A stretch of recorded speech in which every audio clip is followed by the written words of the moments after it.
So now, a round of applause, Esmee.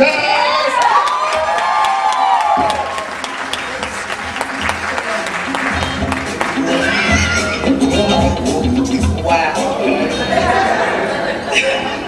Hi guys. Hello, hello, hello. I'm glad that, well, I volunteered to be first. I'll be the sacrificial lamb. I'm glad that Jaquan said that about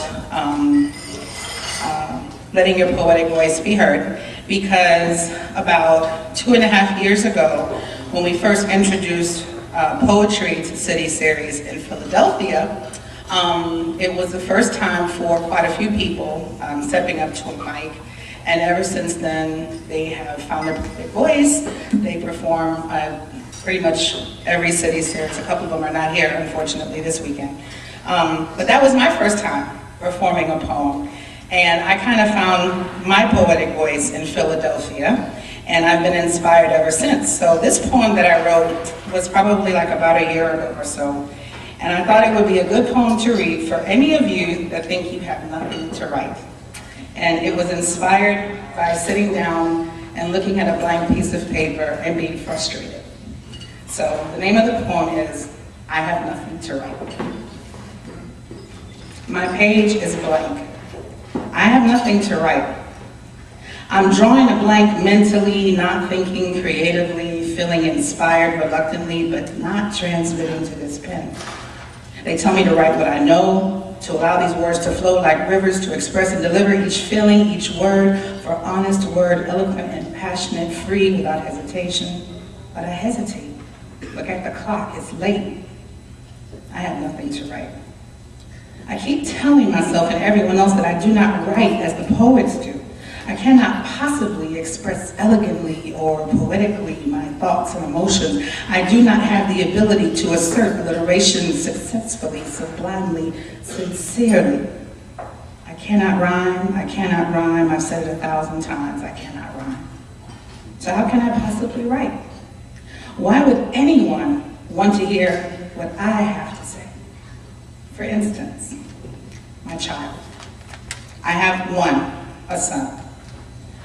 Why would it matter that I live and breathe his life within my own lungs to somehow keep him closer to my heart, or that I melt with a fire of pride and gratitude to my father with every milestone he reaches and with every humble demonstration of faith that emits from his perfectly formed lips?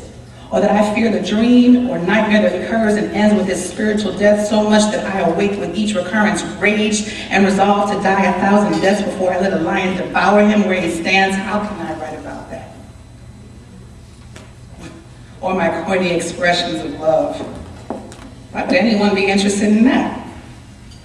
Just because with one look, one touch, one flesh, I am locked in and totally immersed in his being, words uttered without sounds, tears shed without hurting, pain felt without bruising, the passionate embodiment of the elements that make us last, our friendship, our laughter, our faith, our life that's only conditional on an unconditional acceptance of he that married me, the complete sum of two parts of a whole that is we.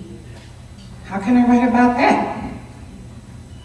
And this pen, again, is all out of ink on the subject of heartache, I think. Because there is clearly nothing to write about that. For how can you possibly put into words the death of a history, a trust broken to pieces and a heart bleeding beside it, or the story that is told as a drama unfolds like rose petals blown too hard by the winds, damaging winds, carrying off your spirit and what's left of you to nowhere, blowing, blown, gone, then found. Found as if by a miracle, you are located as if left for dead, just a shell of your former self, picked up by a Samaritan, your brotherhood, clothed and fed, loved and nurtured, brought back to life, this life, your life, to live and be alive and love and be loved again, to just be. It's all amazing and exhausting and inspiring all the same, but I still have nothing to write. Yeah.